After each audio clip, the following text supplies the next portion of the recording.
He walked in with his collar up and the air in Old Trafford shifted. Not a smile, not a speech, the stance of someone who knows the room will adjust. Before him, Manchester United were good and frustrated, a team that could see the summit but kept slipping on the last ledge. After him, they played like a club that remembered its reflection.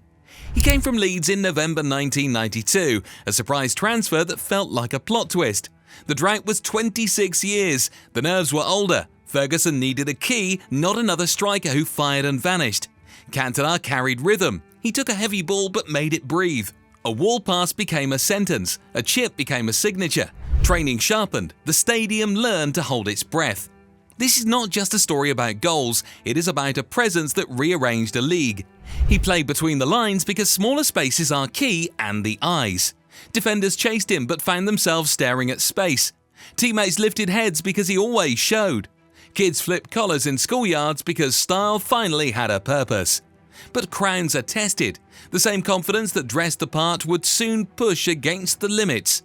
First that we'd actually seen close up and how professional he was, how he put in extra shifts before training, after training, the quality he brought and just his mentality and professionalism. Worship meets outrage. Poetry meets punishment. Then a return that feels like a destiny tapping the table. This is the tale of a king built from touch, courage and silence. The chip, the kick, the riddle, the ring walk back to the throne. Watch closely, the collar is already up. Before Cantona, Manchester United were a nearly club. Ferguson had the pieces but not the pulse.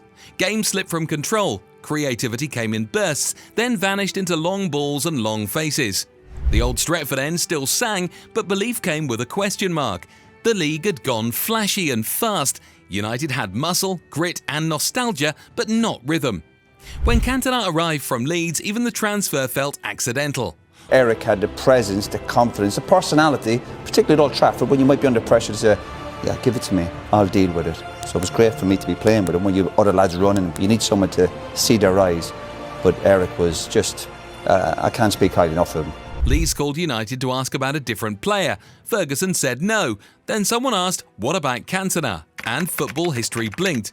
He walked into a dressing room full of characters. Bruce, Ince, Hughes and later Keane. Men who did not bow easily. Yet when he entered, voices softened. As Schmeichel later said, he just had that presence. He trained early, stayed late, but made silence louder than speeches. But the adjustment was not simple. England was not built for elegance. It was mud, wind and tackles that arrived before introductions. Cantona's style was foreign, full of pauses and ideas. He played football like conversation, slowing chaos into control. Some saw arrogance, Ferguson saw art. That arrogance was his confidence. While the media waited for the temper, Cantona waited for the ball. The chest up. When he walked into Old Trafford, it was like, this is my arena. He would just give you a little wink. Just say, just give me the ball.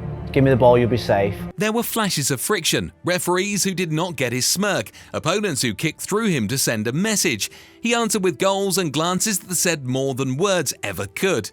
When he chipped Sunderland and froze the world in place, it was not just a goal, it was an announcement. Still, the same edge that lifted him made him unpredictable.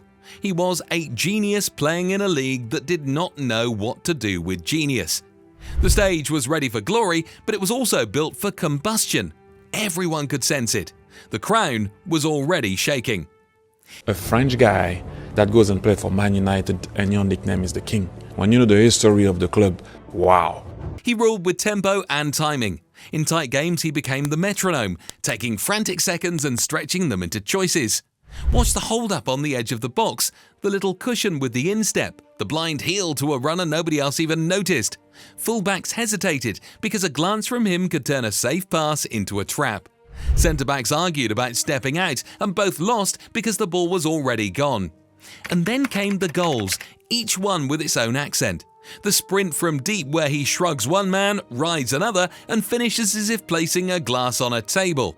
The leap where he steals a yard and hangs there long enough to write a postcard before burying the header. The volley that lands like a verdict.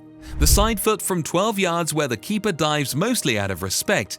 The first touch under pressure that behaves like it knows the plan before he does. United began to move in his rhythm. One touch into feet, runners beyond, recycle, strike again. Wingers loved him because crosses no longer needed perfection. Midfielders loved him because a vertical pass finally felt safe. He turned scrappy clearances into passing moves with a chest, a swivel, and a point. By winter, opponents started defending the idea of Cantona as much as the man. That is how gaps opened for everyone else. Then came Wembley, a crowded box, a half clearance that begged for nerves, a volley punched through bodies as if the ball had been told a secret route. Trophy lifted, collar still up, the message was simple. Big moments were his natural light. He never sprinted for applause, he owned the pause before it. That calm, that stillness was the crown. While others chased the game, he made the game wait for him. But in that waiting, United found a habit of winning. For a while, everything he touched turned into rhythm. The passes, the glances, the goals all carried the calm of a man in control. But greatness rarely stays still for long. The fire that made Cantona untouchable was the same one that never fully cooled. You could feel it under the surface waiting for a spark. Selhurst Park felt ordinary until it did not. A tangle by the touchline, a red card raised, a shout from the stands that climbed inside his chest. He turned. One step, one leap. The kick that froze a country. It was not a scuffle, it was a picture. Boots in the air, a steward lunging, teammates sprinting from far away and arriving too late. Television slowed it down until everyone knew the frame by heart. The noise that followed was not applause, it was judgment. The lawyer of Manchester United, he said to me, you have to go to the press conference. I said, no, I don't go to the press conference. I don't want to speak to them. He said, yes, you should speak to them. It's important. I said, okay. Consequences arrived fast, a long ban that emptied weekends, courtrooms, headlines that spoke in capital letters, community service in place of a cell. Reporters waited each day for an apology or explanation. He gave them a riddle about seagulls and a trawler and sardines, then walked away. Follow the trawler. It's because they think sardines will be thrown into the sea. People argued for weeks about what it meant. The point was that it sounded like art in the middle of punishment. United learned the cost of his absence in real time. The rhythm he gave them could not be photocopied. Attacks lost their certainty. Moments that used to bend toward him drifted past the post. The dressing room missed the look he gave before a corner. The league, which had feasted on his presence, discovered how empty the stage felt without the leading man. This was the fall, not a dip in form, a public collision between a fierce soul and the limits of a very English game. He had reached for a line that did not move. The season kept going without him, but the story waited to see if he would return as a player or as a myth. For 8 long months his name lived in whispers, but he returned in grey weather, quiet and sharper. Months away had not dulled the edges. If anything, the exile had polished them. When he stepped back onto the pitch in 1995, the camera found the collar first, then the eyes. The crowd rose before the whistle. The prodigal king had come home. From his first touch, the rhythm returned. He scored in 6 straight matches as United clawed their way back into contention. The passes regained weight, the crowd regained faith. Every goal looked like a statement of ownership, as if he was reclaiming something that had been borrowed. And then Wembley, the 1996 FA Cup final against Liverpool. A corner half cleared, the ball dropped through chaos, and Cantona meeting it on the volley, precise and inevitable. United won the double again. The myth became bulletproof. His influence went beyond the scoreboard. Young Beckham watched the preparation. Scholes studied the stillness before his first touch. Giggs learned timing. Keane learned leadership. The culture he built became United's spine for a decade. His influence made Beckham arrive early before training, practicing alone. Even Paul Scholes, as a youth player, said he used to clean Cantona's boots, and everyone wanted to be him. When he retired a year later at 30, there was disbelief. He left while still at the top, trading trophies for theatre and sand football, as if the game could no longer hold his imagination. Yet his shadow remained. Beckham took his number 7, Ronaldo took it after, and both carried pieces of his defiance. Cantona's redemption was not in forgiveness, it was in return, in how he turned scandal into art and silence into legacy. Yes, I quit football because I lost my passion for the game. I'm sorry, I gave everything for 10 years. I had 5 wonderful seasons here, the best one of my career, and I love you all very much. He walked away, but the echo stayed royal. Teammates said he could get away with whatever because he delivered on the pitch. Time did not dim him. It framed him.